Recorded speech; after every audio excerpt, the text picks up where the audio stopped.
So this is the self-development with tactics book.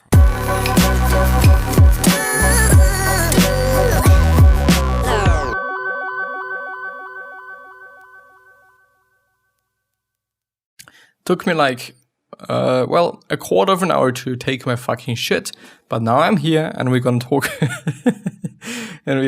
about Peter Drucker and the effective executive.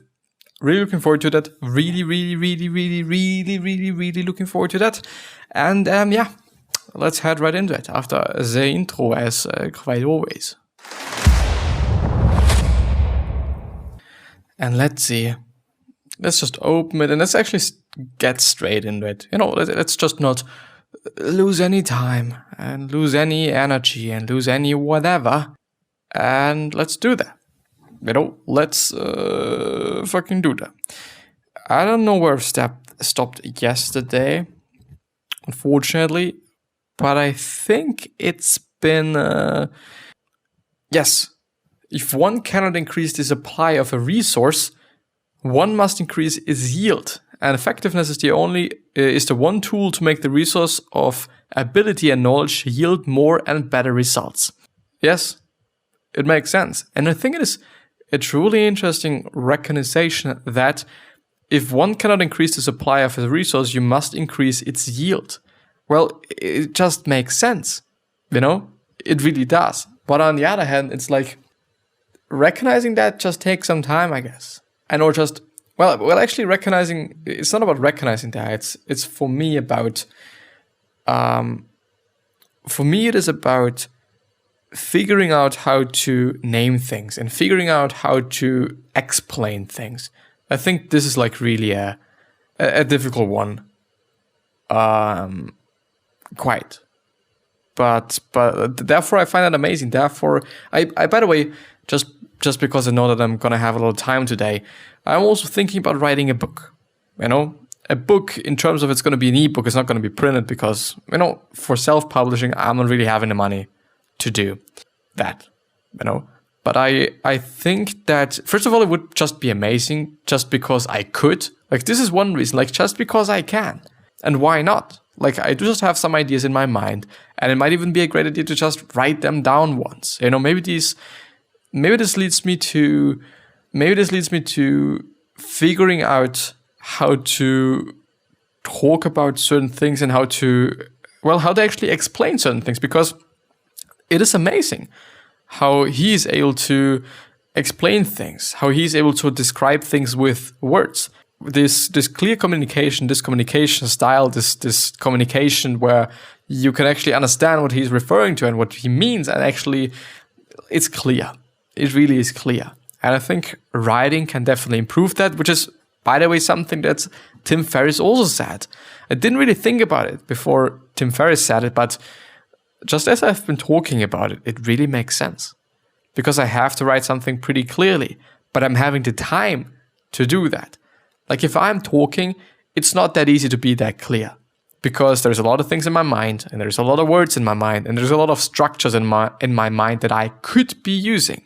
On the other hand, it's like, it makes sense. It really does. Because you have to use words, you have to do this, you have to do that, but, coming back to the whole book thing, maybe it is also contributing to somebody. Maybe somebody's interested in a relatively small book of a few ideas. It's probably going to be about some philosophical stuff. It's going to be about, why you should not be judging yourself. Like, all these ideas, all these different ideas that I'm often talking about and that I'm just absorbing from other people. Like, I'm really like a sponge. There is not really that many things that I've been coming up with myself. A lot of things that I'm just talking about on a very daily basis is these things that I've just heard somewhere, and these things that I've just recognized somewhere, and whatnot. Like, yeah, it's not really like that I'm basically recognizing that many things. I do just only recognize when something is quite interesting to me. And some things stuck and some things don't stuck, or just stuck with me.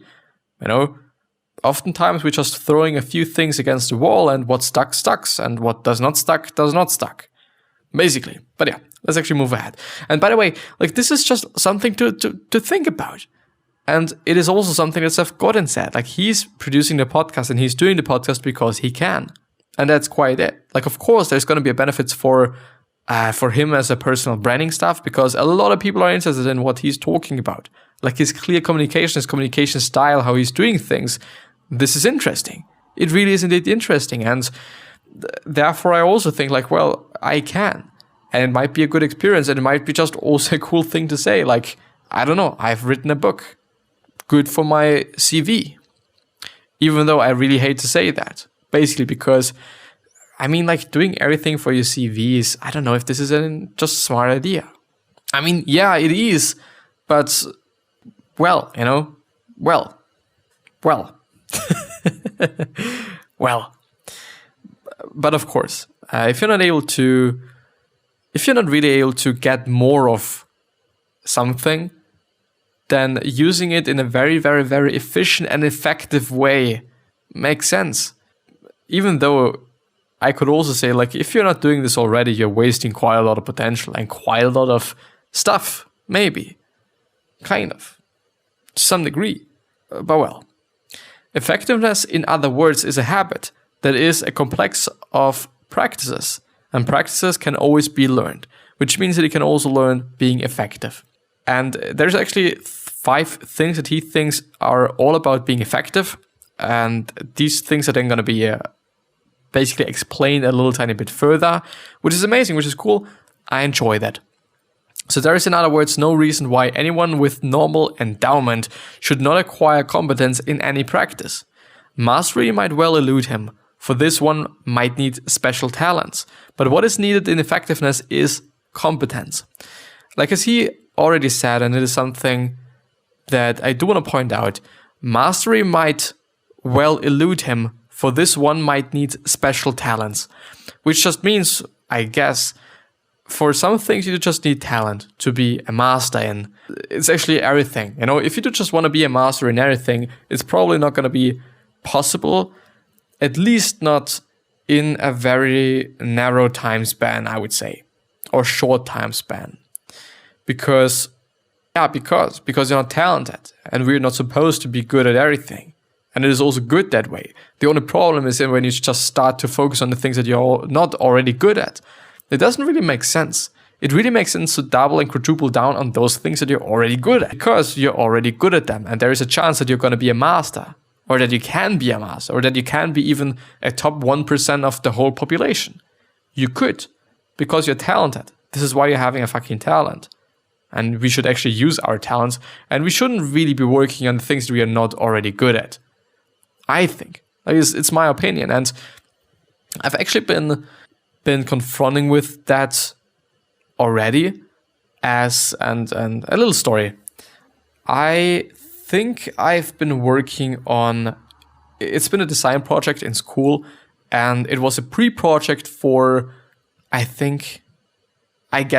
been a pre-project for working on my diploma, because our diplomas are group projects of at least 2 people. Or it's a team project. You know, let's talk about teams. And in my team, I and my colleague, I think it's been written stuff or something. Like, there's been something going on. I don't really know what it was all about, or what it was quite. But in the end, I think I've been writing something quite, I guess. I don't really know. But the point is that I've been making some mistakes that I know that I've done, basically. And these are just some mistakes that I'm quite often doing, which is like spelling mistakes. I can't fucking spell. You know, I don't actually know why. Maybe it's just a way for me to be more creative, or to just have more ideas, because if I would be just really precise with whatever I'm doing all the fucking time, then I might be slower. Maybe. But on the other hand, it is like, well, my teacher said to me, and this is the point that I was willing to make, is he said, like, yeah, you know, I know that you're having good feeling for design and aesthetic feeling, and you know what looks good and all this shit, but there is some things that you should just be working on. For example, the spelling thing, and my writing stuff, and some other tiny little things that tend to oversee, especially when it comes up to details. I do sometimes not care about them. It is something that's quite unconscious, but also, or subconscious, but sometimes actually really conscious. Like I consciously decide to not do something. I also don't understand this from time to time, but I thought then, well, of course, I said like, yeah, of course, I'm gonna work on that. Like, yeah, okay, makes sense. Or I've even said, because I don't really remember, I might have also said like, well, yeah, I don't know, and just this thing, like just being like, yes, I'm kinda, but you actually do not want to agree with it, and therefore you're just being like, well, yeah, not really, whatever. But in the end, I thought like, should I really improve in that? Should I really try to improve at spelling? Or should I just really focus on the things that I am already good at? Because I am naturally not good at spelling. It is just what I'm naturally not good at. Therefore, does it make sense to work on that? If I'm not just regularly, naturally not good at it? Because I don't really think so. Quite, but just please let me know what you think about it. I'd be really interested in that. But well, yeah, the 5 points of being effective. The first thing is effective executives know where their time goes. They work systematically at managing the little of their time that can be brought under their control. Yes, I think it is important. I think it is important to know where your time goes. Especially, I think also in my position, like it would really make sense to have a better time schedule or a better time, maybe planning. Maybe let's talk about planning this point of time than I'm having right now, maybe. Because yeah, sometimes I feel like I've just lost an hour or 2 hours, and then I wonder, what did I do in this time? But on the flip side, I know that I haven't done anything but doing something productive in the end. But I just don't know what it's been, which sometimes is quite interesting, and which is quite interesting to then see and also maybe figure out what I could be doing differently. By the way, I should really be working on something. I should really be doing this. Fuck. I really should. Because I think I'm not having a lot of time left. Might only be 2 weeks for some work. I have to work on that today and tomorrow. Gonna try to do that. Writing for my diploma, just to let you know. Which is like a relatively huge part for me, because the thing that I did, which has been a fund, like it's very, well, it's not complicated. Once you know about it and once you know how it's working, it's not really complicated, but it's you explaining it makes sense, I would say. And being able to explain it just also makes sense, I think. But yeah. I think just knowing where your time goes makes sense. The second thing is effective executives focus on outward contribution. They gear their efforts to results rather than to work. They start out with the question, what results are expected of me, rather than with the work to be done, let alone with its techniques and tools. So it's going to be more about, as I'm just thinking about it, it's going to be more about what do I want to accomplish and not what should I be working on, I guess. And I think it's a great question, because it just leaves out work. In terms of like, if I think about, I do really want to just get to this point or that point, it doesn't then really matter what I'm doing to get there. Which can be good, which also on the flip side can also be bad. But I think it's primarily relatively good. Yeah, I think it's primarily relatively good. What's going on? Something is going on and I don't know what's going on. Now it is all right. I think it's just good. Good. The next one, which is the third one. Effective executives build on strengths, their own strengths, the strength of their superiors, colleagues, and subordinates, and on the strengths in the situation. That is, on what they can do. They do not build on weaknesses. Yes, what can you do? Focusing on what can you do. I could just be working on my fucking diploma shit afterwards, which I'm also probably gonna do. Do I wanna do it? No. Should I do it? Yeah. Am I gonna do it? Yeah. Is it going to be at least something? Is it going to be at least like 1,000 characters or something? Yeah, I'm going to do that because it's better than nothing. Maybe I'm even going to be in a flow and I'm even going to be just writing about something. Could also be doing that. I really could. Well, yeah, the fourth thing. Effective executives concentrate on a few major areas where superior performance will produce outstanding results. It is just a really great concept. It's really amazing what he's talking about there. This involves the 80-20 rule. 80% of the things that I'm doing are going to result in 20% of the things that I'm doing are going to result in 80% of the results. Which is insane if you think about it. Yeah, it really is good. It really is amazing. The fifth one, effective executives finally make effective decisions. They know that this is above all master of or all matter of system of the right step in the right sequence. Effective decisions, yes. There's not going to be a lot of pondering around, I guess. It's not going to be a lot of, should I really be doing this? Should I really not be doing this or something? I don't know. But I've also found another article in terms of what's important. This is what's important to you, or this is all about what is important to you. But I thought about it like, you could also maybe be translating that into your business or to your business. So identify the most important people in your life. What are the most important people in your company? Is it the CEO? Is it like the people that are really doing the work? I don't want to say that the CEO is not doing anything, but you know what I mean. So yeah, when you care about someone, they're important to you. Sometimes, however, we take loved ones, family members, friends, and coworkers for granted. Yeah, I think this is definitely something that happens in companies as well. That the little worker, quote unquote, is not getting any recognition. It's not getting any admiration for what this person is doing, even though, like, without this person, it wouldn't probably be working as it is working at this point in time. Even though, you can be saying, like, I could just replace this person very easily. You probably could if it is just a worker. But yeah, we can focus on this and we can focus on that. And if we just want to focus on this, then it's good. It's great. Makes sense. Think about what you most enjoy doing. Well, I think I'm going to skip this one and I'm going to come back to it. What qualities, skills, or talents do you have? What qualities, skills, or talents does your company have? In terms of like, what are you good at? What are your skills? What are you just really good with your company at? I don't know, for example, Apple is probably not really good at making solar panels. They are also not a company for that. But I don't know if this is also always the case for companies that actually should be doing what they should be doing.